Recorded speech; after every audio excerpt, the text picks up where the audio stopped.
అండి. నా పేరు ప్రవీణ్ కుమార్ రెడ్డి, పెబ్బేరు గ్రామం, వనపర్తి జిల్లా, తెలంగాణ. గతంలో రైతులకు అంటే మిగతా ఏ సంఘటిత వర్గాలు చూసినా కానీ ఒక అసోసియేషన్ కానీ ఒక సంఘం మాదని ఏర్పాటు చేసేసుకొని వారి యొక్క హక్కుల కోసం వారి యొక్క నిత్య దానికోసం కొట్లాడుతూ ఉండేవాళ్ళు. కానీ రైతులకు అంటూ ఒక సొసైటీ కానీ అలాంటివి చాలా తక్కువగా మొత్తంలో ఉండేవి. గతంలో సొసైటీ యాక్ట్ కింద ప్రకారం సహకార సంఘాలు అని చెప్పేసి ఏర్పాటు చేసుకున్నారు.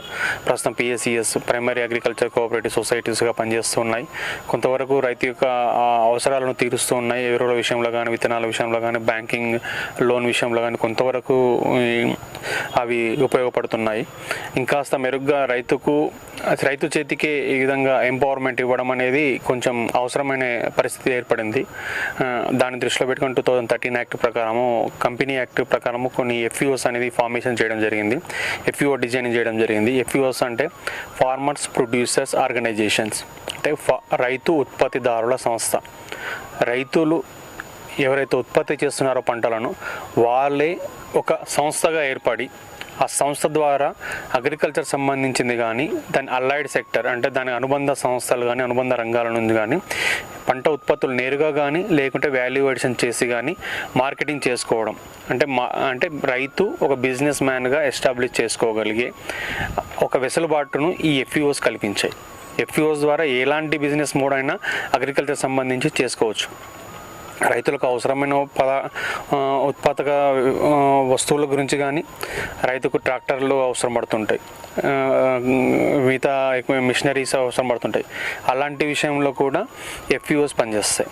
FEOs ఏ విధంగా ఉపయోగించుకోవచ్చు. రైతులు విత్తన ఉత్పత్తి సంస్థలుగా FEOs చేసుకోవచ్చు.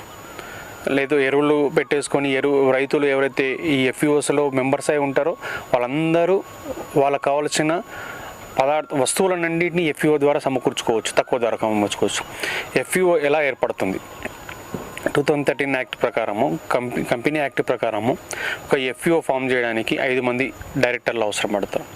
5 మంది మొట్టమొదటగా బోర్డ్ ఆఫ్ డైరెక్టర్స్గా నియమించుకొని వాళ్ళు రిజిస్ట్రేషన్ ప్రాసెస్ స్టార్ట్ చేసుకుంటారు. కంపెనీ సెక్రటరీ, చార్టెడ్ అకౌంటెంట్ ద్వారా మనము ఈ కంపెనీ రిజిస్ట్రేషన్ చేయడం జరుగుతుంది. మినిస్టర్ ఆఫ్ కార్పొరేట్ అఫైర్స్లో రిజిస్ట్రేషన్ ప్రాసెస్ చేయాలి. దానికి మొట్టమొదటగా 5 మంది ఫస్ట్ బోర్డ్ ఆఫ్ డైరెక్టర్స్ను ఎన్నుకోవాలి. వాళ్ళు DSCs అని, డిజిటల్ సిగ్నేచర్స్ ఇవన్నీ మనం చార్టెడ్ అకౌంటెంట్ లేదంటే కంపెనీ సెక్రటరీ ద్వారా చేయించుకొని రిజిస్ట్రేషన్ కోసం అప్లై చేసుకొని రిజిస్టర్ చేయించబడతాం.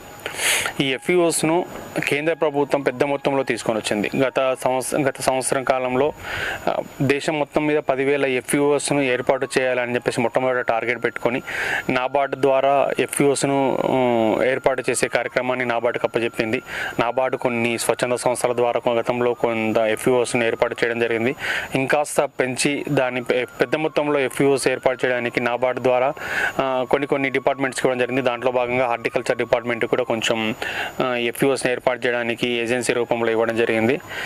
ఆ హార్టికల్చర్ డిపార్ట్మెంట్ ద్వారా ఎక్కడైతే రైతులు హార్టికల్చర్ క్రాప్స్ ఉన్నాయో వాళ్ళు అందరూ ఒక గ్రూప్గా ఏర్పడి FEO ఏర్పాటు చేసుకునే అవకాశం దీని ద్వారా కల్పించబడడం జరిగింది. దాంట్లో భాగంగా పెబ్బేరు గ్రామం, పెబ్బేరు మండలంలోని ఈ మామిడి రైతులు అందరము కలిసి, మామిడి రైతులతో పాటు మిగతా రైతులు కూడా ఇందులో సభ్యులుగా ఉన్నాము.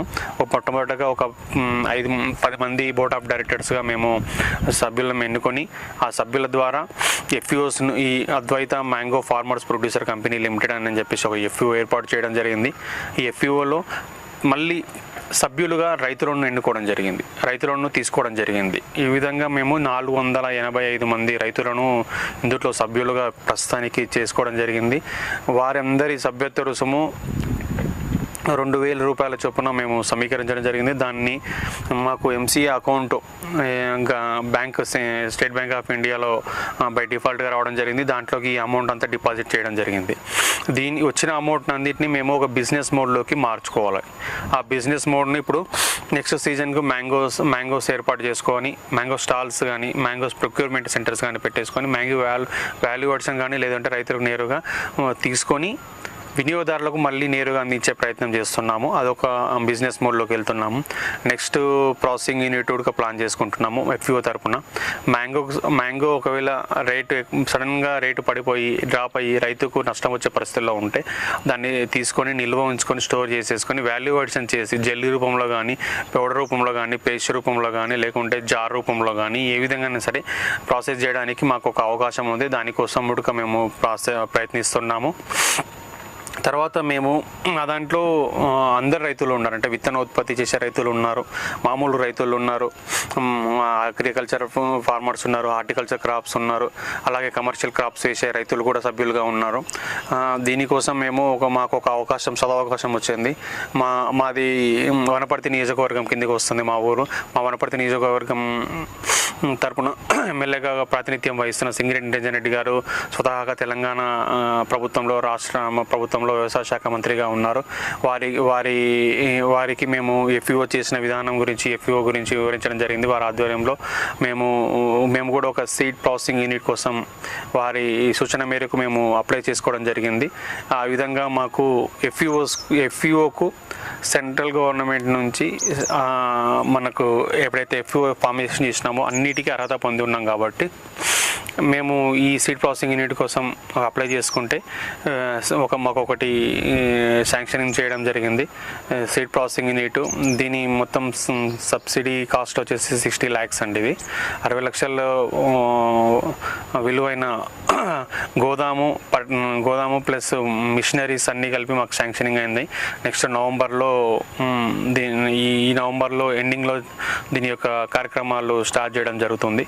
సో దీని ద్వారా మేము ఏం చేస్తున్నామంటే విత్తనాలు ఉత్పత్తి చేసి ఆ విత్తనాలను రైతులకు మా రైతులతో పాటు మిగతా రైతులకు కూడా మేము ఇవ్వడానికి అవకాశం ఉంటుంది. అంటే ఫౌండేషన్ సీడ్ను లేదంటే బ్రీడర్ సీడ్ను తీసుకొచ్చి ఫౌండేషన్ సీడ్గా మార్చి ఇవ్వడము, లేదంటే న్యూక్లియర్ సీడ్ను బ్రీడర్ సీడ్ను ఫౌండేషన్ సీడ్గా, ఈ విధంగా సీడ్ను మల్టిప్లై చేస్తూ సీడ్ ప్రాసెసింగ్ చేస్తూ సీడ్ను ఒక బ్రాండింగ్ రూపంలో బయటకు తీసుకెళ్ళి మార్కెటింగ్ చేసుకొని తద్వారా వచ్చే ఆదాయాన్ని FPOకి వస్తుంది. ఆ FPO నుంచి వచ్చిన ఆదాయం మొత్తం మళ్ళీ సభ్యులకు సమానంగా షేరింగ్ ఇవ్వడం జరుగుతుంది అనమాట.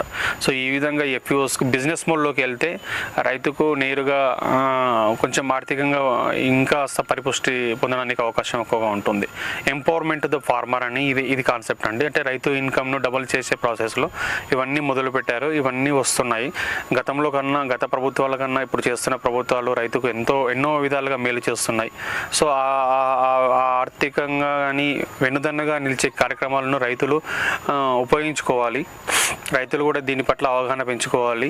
మూస ధోరణితోనే వ్యవసాయం చేసే కన్నా ఇలాంటి ఉమ్మడిగా కలిసికట్టుగా వ్యవసాయం చేసుకుంటూ ఉమ్మడిగా బిజినెస్ మోడ్లోకి వెళ్ళే ప్రయత్నం చేస్తే తప్పకుండా సక్సెస్ అవుతారు. తప్పకుండా ఇందులోకి రైతు బిజినెస్ మ్యాన్గా ఎదుగుతాడు. రైతుగానే మిగిలిపోవడం వల్ల ఉపయోగం ఉండదు. అది ఎప్పటికైనా రైతుని ఇబ్బంది పెట్టే సమస్య. రైతు బిజినెస్ మోడ్లోకి వెళ్ళి తన ఉత్పత్తులను అమ్ముకుంటూ లేకుంటే ఉపోత్పత్తులను తయారు చేస్తూ వాటిని మార్కెట్లోకి పంపించుకుంటూ ఈ విధంగా చేసే ప్రాసెస్లో ఇది FPO చాలా ఉపయోగపడుతున్నాయి. ఎలాంటి మోడ్ ఆఫ్ బిజినెస్ అయినా, అగ్రికల్చర్ సంబంధించింది ఏ మోడ్ ఆఫ్ బిజినెస్ అయినా మనం దీంట్లో చేసుకోవచ్చు. మేము ఇప్పుడు మ్యాంగో సంబంధించిన ప్రాసెసింగ్ యూనిట్ లేదంటే సీడ్ సంబంధించిన ప్రాసెసింగ్ రెండు దీని ద్వారా చేస్తున్నాము. ఇవి కాకుండా వేరే కూడా చేసుకోవచ్చు. వడ్లు కొనుగోలు సెంటర్ పెట్టేసుకొని వడ్లు కొనుగోలు చేసి FCA గోదాములకు పంపించడం, లేదంటే వేరుశనగ కొనుగోలు చేసుకొని గ్రౌండ్ నట్ బుడ్డలు ఒలిచిపెట్టి రైతు విత్తనాలు చేసి సప్లై చేసి అమ్ముకోవడము, లేదు అంటే గ్రౌండ్ నట్ కొనుగోలు చేసి విత్తనంగా చేసి ఇవ్వడము, కందులు కొనుగోలు చేసి పప్పుగా మార్చి పప్పును నేరుగా మార్కెట్లోకి ఏదైనా బ్రాండ్ రూపంలో చేసి ఇవ్వడము, మినుములు కొనుగోలు చేసి మినుములు పంపడము, పెసర్లు కొనుగోలు చేసి పెసరపప్పు చేసుకొని అమ్మడం, ఏవైనా సరే చేసుకోవచ్చు అండి. ఇందులో ఎలాంటి వెసులుబాటు అంత వెసులుబాటు ఉంది. సింగిల్ విండో పాలసీ ద్వారా మనకు చాలా వరకు ఇందులో అవకాశం ఉంది. ఇందులో మంచిగా ఆపర్చునిటీస్ ఉన్నాయి. మీరు ఇండివిజువల్గా వెళ్ళి ఏదైనా సరే సీడ్ ప్రాసెసింగ్ యూనిట్ కానీ లేకుంటే మిల్లు పెడతాను అది పెడతానని చెప్పేసి అంటే ఇప్పుడు వచ్చే అవకాశాలు చాలా తక్కువగా ఉంటాయి. అదే FPO ద్వారా మీరు వెళ్ళి అప్లై చేసుకుంటే వచ్చే అవకాశాలు చాలా ఎక్కువగా ఉన్నాయి. దీనికి అగ్రికల్చర్ డిపార్ట్మెంట్, హార్టికల్చర్ డిపార్ట్మెంట్, కేంద్ర రాష్ట్ర ప్రభుత్వాలు చాలా వరకు దోహదం చేస్తున్నాయి. ఈ ఎఫ్ఈఓను ప్రతి గ్రామంలో ఎఫ్ఈఓ ఏర్పాటు చేసుకొని తద్వారా వారి యొక్క కార్యకలాపాలను విస్తరించుకుంటూ పోతూ రైతు ఆర్థికంగా ముందుకు వెళ్ళడానికి అవకాశాలను ఉపయోగించుకోవాలి. ఇది మున్ముందు చాలా ఇంకా పెద్ద మొత్తంలో తీసుకురాబోతున్నారు ఎఫ్ఈఓస్ను.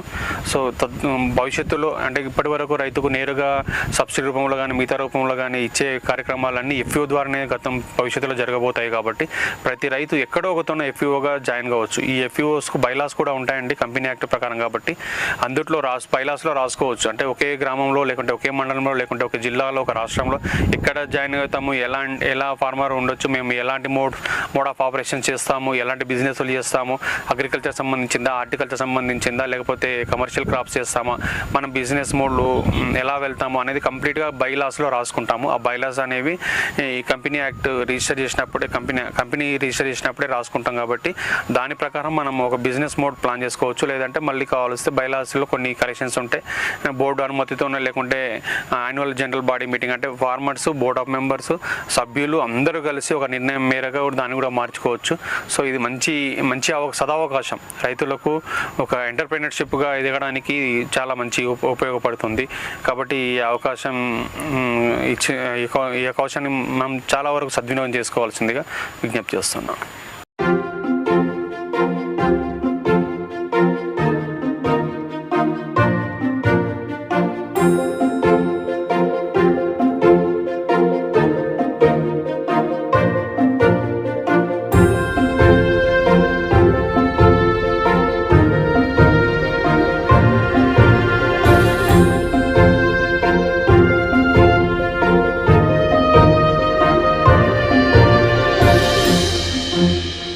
Thank you.